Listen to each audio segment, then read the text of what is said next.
el Señor lo ha revelado en su palabra. Independientemente de que usted esté de acuerdo o no con Tim Keller, yo creo que aquí hay algunas enseñanzas válidas que también nos desafían a nosotros a vivir el Evangelio de manera práctica y no solamente de manera teórica. Así que la invitación es para que nos unamos y podamos participar también a través del tiempo de preguntas y respuestas de esta serie que hoy iniciamos.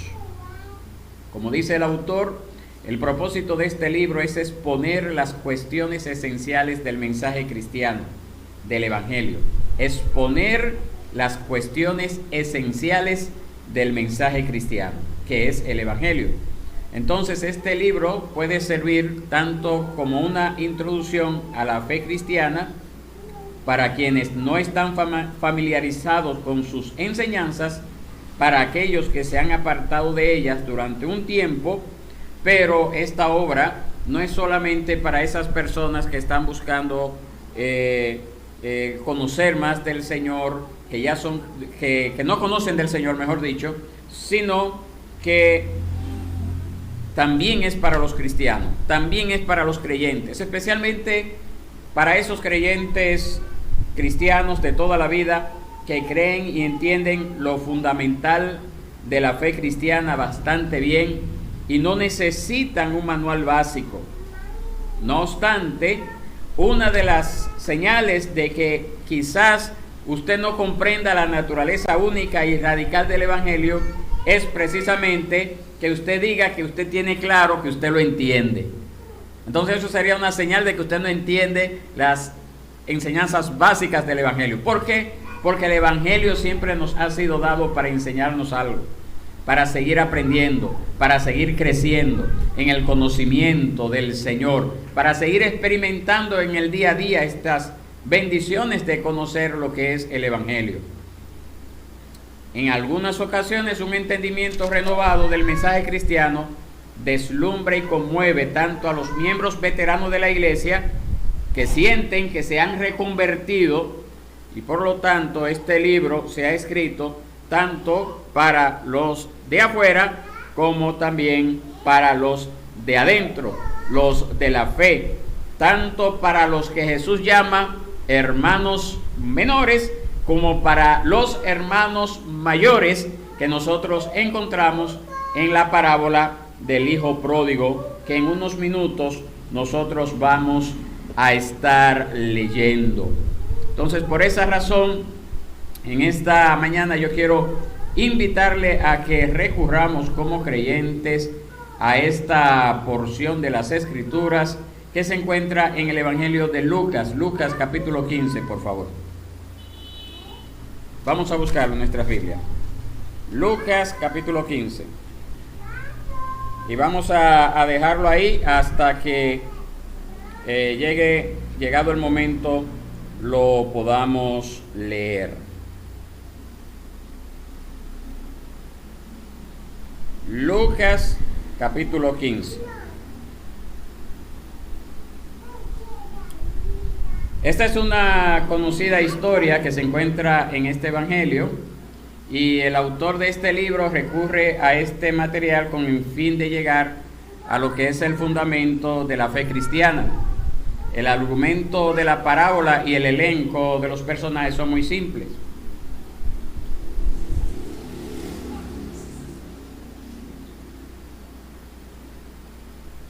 Son muy simples, mis hermanos.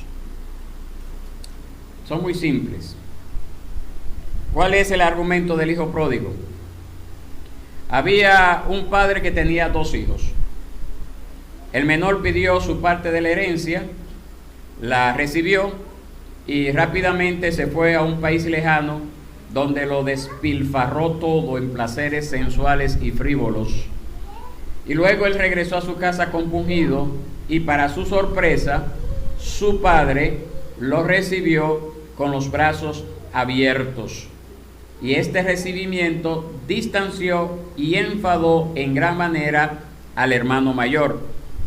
Y la historia termina con el padre rogando a su primogénito que se una a la bienvenida y el perdón de su hermano, de su hermano menor, o del hijo menor. Entonces, a simple vista, esta narración es muy fascinante. Sin embargo, yo creo, y el autor también, que si la enseñanza de Jesús se puede comparar a un lago, la parábola del hijo pródigo sería uno de los lugares más transparentes de dicho lago, donde se puede ver el fondo con toda claridad. Hay un testimonio de Tim Keller, el autor de este libro, donde él nos dice que una vez él fue al extranjero, es decir, fuera de Estados Unidos, y él predicó un sermón a una audiencia a través de un intérprete. Y poco después, él testifica que el traductor le escribió para decirle que a medida que él predicaba el sermón, el traductor se había dado cuenta de que la parábola era como una flecha que estaba apuntando a su corazón. Y después de un tiempo de lucha y reflexión, esa parábola le llevó a tener fe en Cristo. También el autor dice que muchas personas le han contado que una vez que ellos entendieron esta historia de Jesús, ellos recuperaron su fe, ellos salvaron sus matrimonios e incluso en algunos casos literalmente salvaron sus vidas. Eso es tremendo, eso es tremendo. Entonces vamos a ver en detalle de qué vamos a considerar este estudio de este libro. En los primeros 5 capítulos, que ojalá yo pueda desarrollarlo semanalmente cada capítulo, pero si nos toma mucho tiempo tendría que dividirlo. En los primeros 5 capítulos conoceremos el significado básico de la parábola. En el capítulo 6 se demostrará cómo esta historia nos ayuda a ver la Biblia como un todo, y en el capítulo 7 cómo su enseñanza afecta a nuestra manera de vivir en el mundo. Eso es lo que vamos a ver en este libro. ¿Cómo se llama el libro?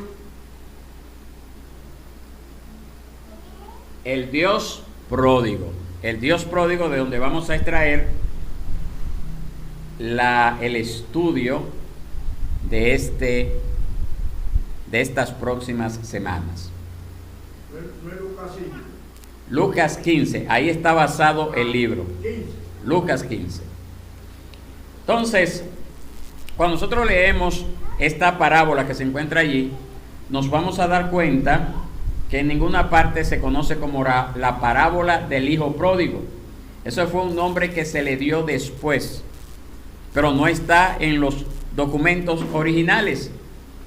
Esta parábola comienza con esta frase: cierto hombre tenía 2 hijos. Así es que comienza la parábola. Entonces la narración habla del hermano mayor, pero también de quién está hablando, del hermano menor. Y de la misma manera también está hablando del padre. Y de la misma forma está hablando también de los hijos. Y lo que Jesús dice sobre el hermano mayor, que vemos acá en esta parábola, es uno de los mensajes más importantes que nos comunica la Biblia. Y entonces ahí es que queremos también enfatizar. Entonces la parábola, conforme al autor del libro, dice que debería de haberse llamado la parábola de los 2 hijos perdidos. Eso es lo que él dice, no la parábola del hijo pródigo, sino la parábola de los 2 hijos perdidos. Ahora, antes de definir qué significa pródigo, que es el título que se le puso después a esta parábola, me gustaría saber qué ustedes entienden por esa palabra, pródigo. ¿Qué ustedes entienden por eso?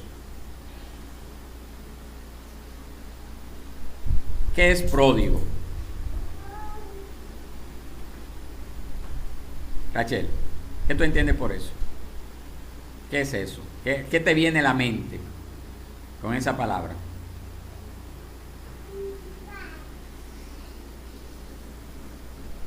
Así, a primera instancia. ¿Qué le viene a usted a la mente, don Emilio, con esa palabra? Pródigo. Don Emilio, ¿qué le viene a usted a la mente con esa palabra? ¿Qué significa pródigo? No tenemos idea, ¿verdad? Tú tampoco. ¿Y tú, Esmerna? ¿No? Ok. La palabra pródigo muchas veces en el mundo evangélico se ha visto como haciendo referencia a un hijo rebelde, a un hijo rebelde. Pero la palabra pródigo no significa rebelde, no significa caprichoso, no significa alguien que se va de su casa, sino que según el Real Diccionario de la Lengua Española, ese término pródigo es dicho de una persona que desperdicia y consume su hacienda en gastos inútiles, sin medida, sin razón. Eso es lo que significa pródigo. Una persona que desperdicia y consume su hacienda, es decir, su herencia, lo que le toca, en gastos inútiles, sin medida ni razón. Es decir, es gastar hasta que no quede nada. Eso es lo que significa pródigo. Entonces, ese término es apropiado, por lo tanto, para describir al padre en la historia, así como también al hijo menor. ¿Por qué? Porque la bienvenida del padre a ese hijo que viene arrepentido es literalmente excesiva y un desperdicio, ya que se niega a tener en cuenta o calcular el pecado del hijo en contra suya o pedirle que le pague lo que le debe. Y esa respuesta por parte del padre ofendió al hermano mayor y probablemente a la comunidad local. Si la historia es cierta, quizás a esa comunidad local en la que ocurrió este acontecimiento, o probablemente a la comunidad local que estaba escuchando la parábola de labios del Maestro, de labios de nuestro Señor y Salvador Jesucristo. Entonces, en esta historia, mis hermanos, le voy a hacer una pregunta antes de entrar en detalle. ¿Quién representa al Padre en esta historia? ¿Quién representa al hijo menor y quién representa al hijo mayor? Vamos a ver, en la parábola del hijo pródigo. ¿Quién la representa? Al padre, al hijo menor y al hijo mayor.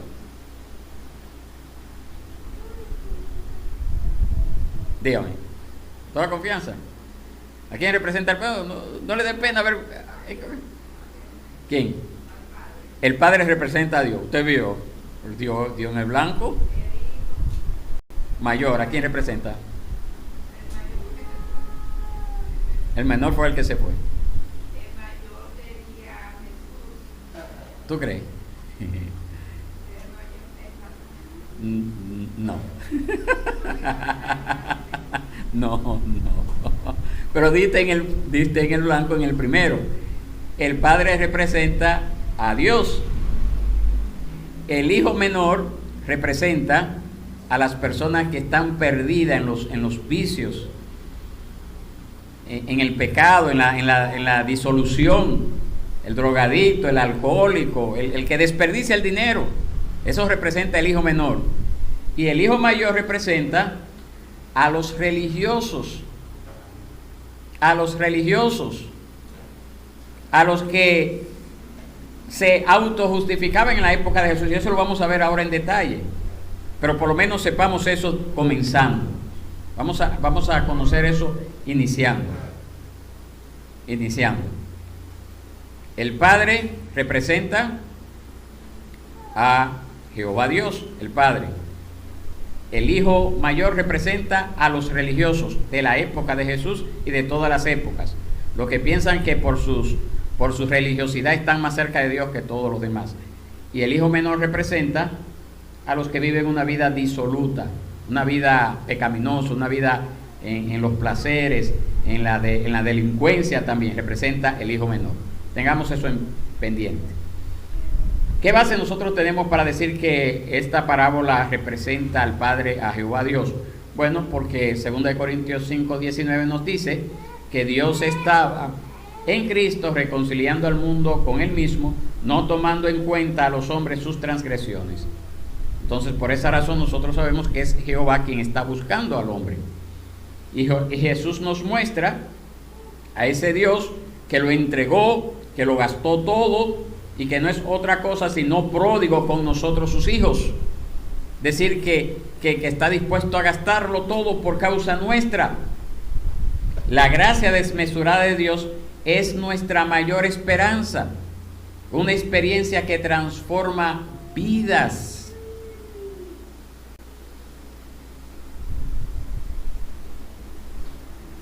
Es eso, mis hermanos, y ese es el tema principal de este libro. Visto esto, vámonos a Lucas 15. Vámonos a Lucas 15, por favor, vamos a leerlo todos.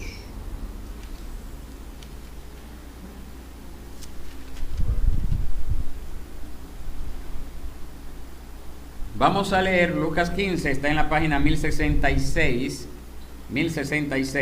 Vamos a leer versos 1 al 3 y luego vamos a leer versos 11 hasta el 32. Lucas 15, 1 al 3 y luego versos 11 al 32. Nos dice así: todos los recaudadores de impuestos y los pecadores se acercaban para oír a Jesús. Página 1066. Volvemos de nuevo. Vamos todos a leerlo.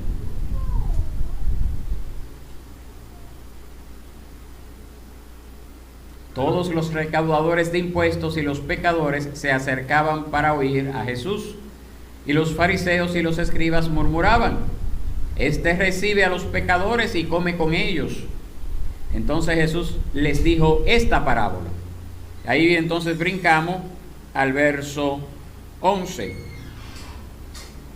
Jesús añadió: cierto hombre tenía 2 hijos, y el menor de ellos le dijo al padre: Padre, dame la parte de la hacienda que me corresponde. Y él les repartió sus bienes.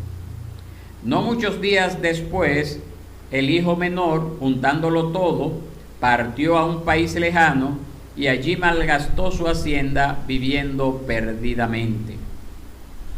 Cuando lo había gastado todo, vino una gran hambre en aquel país y comenzó a pasar necesidad. Entonces fue y se acercó a uno de los ciudadanos de aquel país, y él lo mandó a sus campos a apacentar cerdos. Y deseaba llenarse el estómago de las algarrobas que comían los cerdos, pero nadie le daba nada. Entonces, volviendo en sí, dijo: ¿cuántos de los trabajadores de mi padre tienen pan de sobra, pero yo aquí perezco de hambre? Me levantaré e iré a mi padre y le diré: Padre, he pecado contra el cielo y ante ti. Ya no soy digno de ser llamado hijo tuyo. Hazme como uno de tus trabajadores. Levantándose fue a su padre. Cuando todavía estaba lejos, su padre lo vio y sintió compasión por él y corrió, se echó sobre su cuello y lo besó. Y el hijo le dijo: Padre, he pecado contra el cielo y ante ti. Ya no soy digno de ser llamado hijo tuyo. Pero el padre dijo a sus siervos: pronto, traigan la mejor ropa y vístanlo. Pónganle un anillo en su mano y sandalias en los pies. Traigan el becerro engordado, mátenlo y comamos y regocijémonos, porque este hijo mío estaba muerto y ha vuelto a la vida. Estaba perdido y ha sido hallado. Y comenzaron a regocijarse. Su hijo mayor estaba en el campo, y cuando vino y se acercó a la casa, oyó música y danzas. Llamando a uno de los criados, le preguntó qué era todo aquello. Y él le dijo: tu hermano ha venido, y tu padre ha matado el becerro engordado, porque lo ha recibido sano y salvo. Entonces él se enojó y no quería entrar. Salió su padre y le rogaba que entrara. Pero él le dijo al padre: mira, por tantos años te he servido y nunca he desobedecido ninguna orden tuya. Y sin embargo, nunca me has dado un cabrito para regocijarme con mis amigos. Pero cuando vino este hijo tuyo, que ha consumido tus bienes con rameras, mataste para él el becerro engordado. Y su padre le dijo: hijo mío, tú siempre has estado conmigo y todo lo mío es tuyo, pero era necesario hacer fiesta y regocijarnos, porque tu hermano, estaba muerto y ha vuelto a la vida, estaba perdido y ha sido hallado. Fin de las citas. La mayoría de las interpretaciones de esta parábola se han centrado en la huida y regreso del hermano menor, el hijo pródigo. Sin embargo, así se pierde el verdadero significado de esta parábola, de esta historia, porque hay dos hermanos y cada uno de ellos representa una manera diferente de estar alejado de Dios y de buscar la entrada en el reino de los cielos. Dos maneras diferentes de estar alejado de Dios. No solamente el hermano menor que se fue, sino el hermano que se quedó también estaba alejado de Dios. Y es crucial, mis hermanos, observar el marco histórico que el autor establece para la enseñanza de Jesús. En los 2 primeros versículos del capítulo, Lucas cuenta que habían 2 grupos de personas que habían venido a escuchar a Jesús. ¿Quiénes eran esos 2 grupos de personas? Ahí en Lucas 15, en los primeros 2 versículos. ¿Quiénes eran esos 2 grupos de personas que habían venido a escuchar a Jesús? Los recaudadores de impuestos y los pecadores. Estaban ellos. ¿Cuál era el otro grupo? Los fariseos, los escribas. Entonces, los recaudadores de impuestos y los pecadores, ¿a quién hace referencia Jesús en la parábola del hijo pródigo?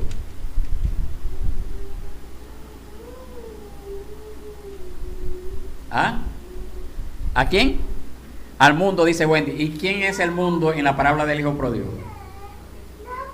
¿Y quiénes son los que se pierden en la parábola del hijo pródigo? Ok, pero en la parábola del hijo pródigo, ¿quién es? El hijo que se fue. Tú tienes la razón 100%, son todas esas personas. Pero ¿a quién representa en la parábola del hijo pródigo? Al hijo menor, el que se fue lejos. Entonces, los recaudadores de impuestos y los pecadores representan en esta parábola al hijo menor. No mantenían ni las normas morales de la Biblia ni las reglas de pureza ceremonial que cumplían los religiosos, los líderes religiosos, los judíos. Los pecadores y recaudadores de impuestos se dedicaban a una vida desenfrenada, al igual que el hermano menor. Se habían ido de casa al dejar las reglas de moralidad y tradiciones de sus familias y de la sociedad. El segundo grupo que escuchaba era el de los fariseos y los escribas. ¿A quiénes representan los fariseos y los escribas en la parábola del hijo pródigo? Dígalo, Wendy. Usted está bateando bien. Acuérdese que cuando uno se equivoca bien y tiene 2 buenas, está ganando. Diga, ¿a quiénes representan el hermano mayor? Conforme a estos 2 versos. Sí, esa misma, Rechedilo. Confírmalo. A los fariseos y los escribas. Los fariseos y los escribas mantenían las leyes morales que le habían sido enseñadas. Ellos estudiaban y obedecían, entre comillas, las escrituras. Adoraban fielmente y oraban con constancia. Entonces, con pocas palabras, Lucas muestra qué diferente era la respuesta de cada uno de los grupos hacia Jesús. Y ese verbo que se traduce allí en el verso, déjenme confirmar cuál verso está, se acercaban, verso 1, todos los recaudadores de impuestos y los pecadores se acercaban, transmite la idea de cómo Jesús atraía a los hermanos menores a su ministerio. Continuamente acudían en grupo a él. Y este fenómeno de que estos recaudadores de impuestos y pecadores acudieran a él a Jesús desconcertaba, irritaba a las personas moralistas y religiosas de esa época. Y esa es la queja que ellos dicen ahí en el verso 2. ¿Cuál es la queja que dice? Verso 2, ahí al final. Este recibe a los pecadores. ¿Y qué más? E incluso, ¿qué más hacía ellos? Recibe a los pecadores y ¿qué más? Verso 2. Ahí mismo. 15:2. Come con ellos. En aquella época, mis hermanos, sentarse y comer con alguien, lo puedes dejar abierto, mi hermano. Sentarse y comer con alguien en el antiguo Oriente Medio era un símbolo de aceptación. Entonces ellos están diciendo, ¿cómo se atreve Jesús a acercarse así a pecadores? Ellos estaban diciendo, estas personas nunca vienen a nuestras celebraciones. Acuérdense que estaban allí los fariseos y los escribas. Nunca vienen a la sinagoga. ¿Por qué les interesa la enseñanza de Jesús? No puede estar Jesús diciéndole la verdad como hacemos nosotros. Jesús debe de estar diciendo a ellos lo que ellos quieren oír, por eso van a donde Jesús. Entonces, otra pregunta. Tomando esto como referencia, ¿a quién se dirige la enseñanza de Jesús en esta parábola? ¿A quién está dirigida la enseñanza de Jesús en esta parábola? ¿A quién está dirigida? Aparte de nosotros, aparte de la humanidad, aparte de... En ese contexto, en ese momento histórico, ¿a quién se está dirigiendo la parábola de Jesús? ¿A qué grupo se está dirigiendo Jesús la enseñanza de esa parábola? No. Todos están perdidos, pero no a los pecadores ni a los recaudadores de impuestos. Se está dirigiendo a los fariseos, a los escribas. Jesús comienza a contar la parábola como respuesta a la actitud de los escribas y de los fariseos. La parábola de los dos hijos considera ampliamente el alma del hermano mayor y encuentra su clímax en una persuasiva súplica de parte del Señor para que ellos cambien su corazón. Es a los escribas y fariseos que va dirigida esta parábola en el contexto histórico. Claro, es para nosotros también, pero en el contexto histórico era para ellos. A lo largo de los siglos, mis hermanos, este texto se ha enseñado en la iglesia o en los programas educativos religiosos, y se ha enseñado que el único enfoque de esta parábola ha sido cómo el padre recibe sin reservas al hijo menor arrepentido. La primera vez que yo escuché esta parábola, yo me imaginaba, ¿verdad?, cómo la gente decía, wow, cómo el hijo pródigo regresó, cómo el hijo pródigo fue recibido por el padre, tremendo. Y si lo hacemos así, mis hermanos, nos estamos dejando llevar por el sentimentalismo. El objetivo de esta historia no son los pecadores rebeldes, sino las personas religiosas que hacen todo lo que la Biblia, entre comillas, requiere. Jesús no está tratando tanto con los inmorales de fuera, sino con los moralistas de dentro. Él quiere mostrarle a esos moralistas su estrechez, su ceguera, su autojustificación. Él quiere hacerles ver que estas actitudes están destruyendo tanto sus propias almas como las vidas de las personas a su alrededor. Y por lo tanto, es un error pensar que Jesús cuenta esta historia en primer lugar para asegurar su amor incondicional a los hermanos menores. Y no es así. Tiene una enseñanza para los hermanos menores, pero la enseñanza principal es para los hermanos mayores, que representan acá a los escribas y fariseos. Amén. Mis hermanos, el propósito de Jesús no es enternecerlos, sino hacer añicos esas ideas preconcebidas que tenían los escribas y fariseos, de los que eran para ellos el que estaba correcto y el que no. Pero también es para nosotros en este tiempo. A través de esta parábola, Jesús desafía lo que cualquiera haya pensado alguna vez acerca de Dios, acerca del pecado y acerca de la salvación. Esta historia, mis hermanos, revela el egocentrismo destructivo del hermano mayor. Pero también condena con firmeza la vida disoluta del hermano menor.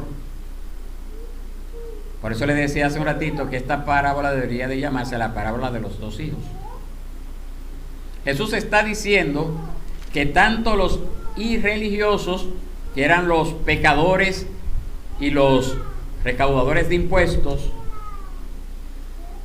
como los religiosos, que son los escribas y fariseos, ambos grupos están perdidos espiritualmente.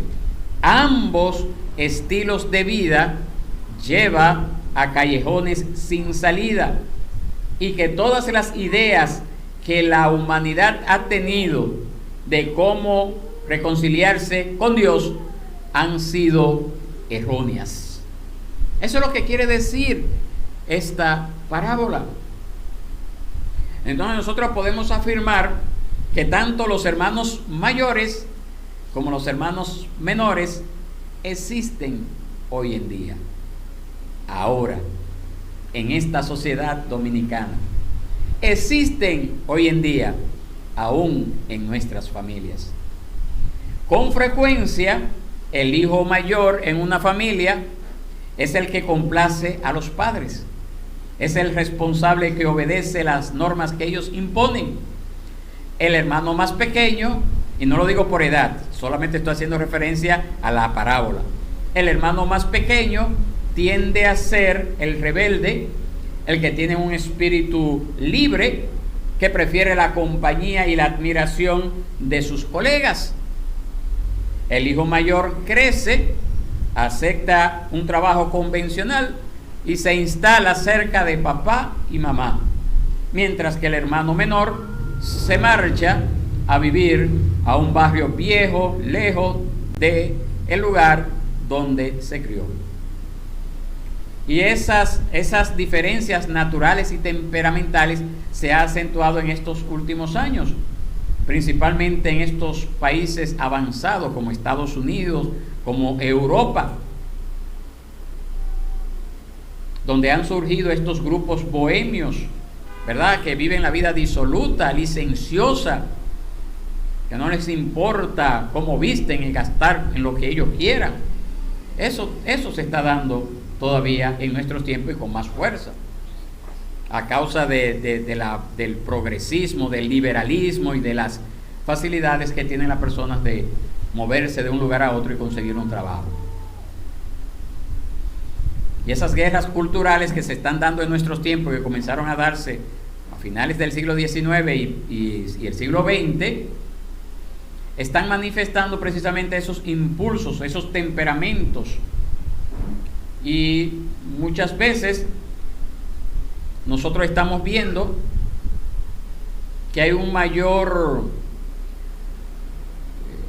mayor identificación por parte de las personas como no religiosas o antirreligiosas. Y esas personas creen que las cuestiones morales son realmente complejas y sospechan de cualquier individuo o institución que pretendan tener autoridad moral sobre la vida de los otros. Y esos antivalores, eso es lo que nosotros vemos principalmente en los medios masivos de comunicación de estos tiempos, en las redes sociales.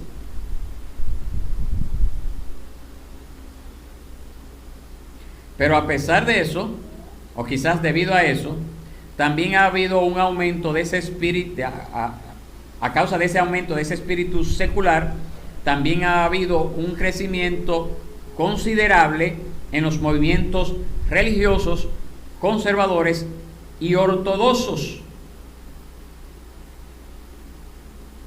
¿Por qué? Porque estos grupos, alarmados por lo que ellos perciben como un ataque del relativismo moral, muchos han decidido, ese relativismo moral, como muchos han decidido retomar la cultura, y entonces ven con desconfianza a los hermanos menores, como hicieron los fariseos.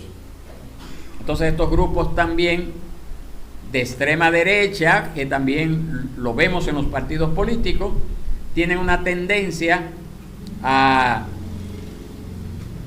querer marginar todo concepto que involucre cierto deseo de parte de algunos de extender la mano a esos grupos marginados. Y esos grupos de extrema derecha son los que apoyan a Donald Trump en Estados Unidos, donde en su carpeta tienen ideas que favorecen a los grupos religiosos, a la libertad religiosa, pero en la práctica son personas impías, como aquel licencioso que gasta sus bienes o los bienes de su herencia en mujeres, en placeres del mundo, etcétera. Entonces la pregunta que tenemos que hacernos: ¿de qué lado está Jesús al considerar esta parábola? ¿De qué lado está Jesús? ¿De los escribas y fariseos o de los pecadores y recaudadores de impuestos? ¿Qué usted diría?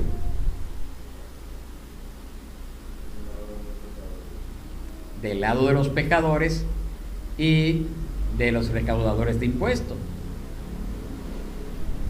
Él está diciendo a los escribas y fariseos: ustedes están muertos espiritualmente hablando, a pesar de su religiosidad.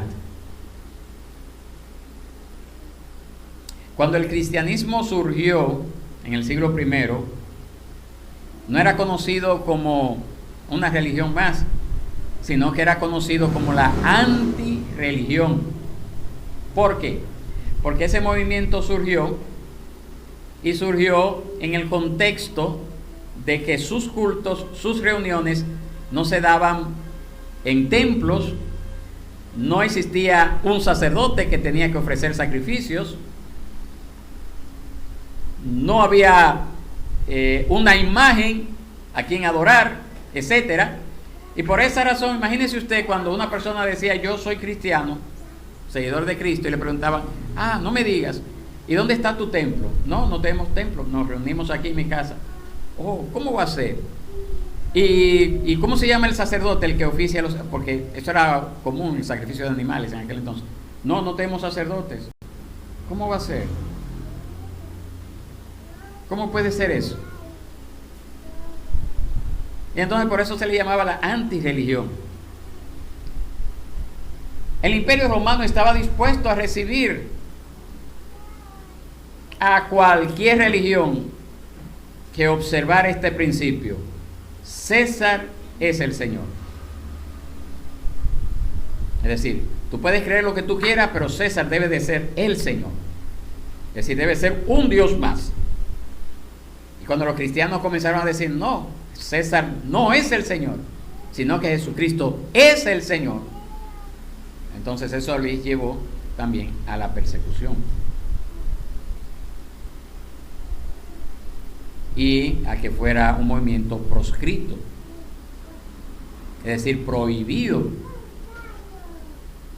a causa precisamente de esos principios que regían y gobernaban la vida de ese nuevo grupo que se había levantado. Nunca nadie había escuchado algo así, y por esa razón en algunos documentos históricos, cuando hace referencia a los cristianos, hace referencia a los ateos, porque los cristianos estaban diciendo que su realidad era espiritual, que era única, y que esa realidad no se podía clasificar con el resto de las religiones del mundo.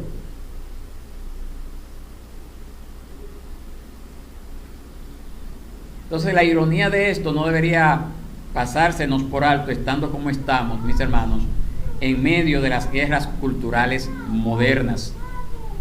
Para la mayoría de la gente en nuestra sociedad, el cristianismo es religión y moralismo aquí en República Dominicana, en Estados Unidos y en muchos otros países de Occidente.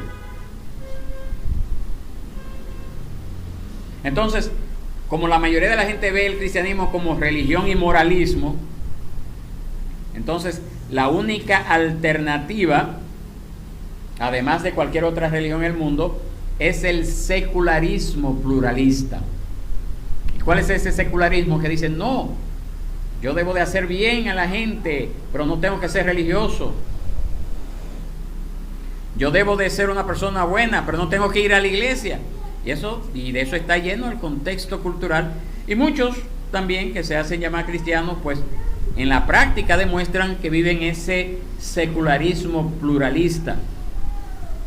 Al principio no fue así.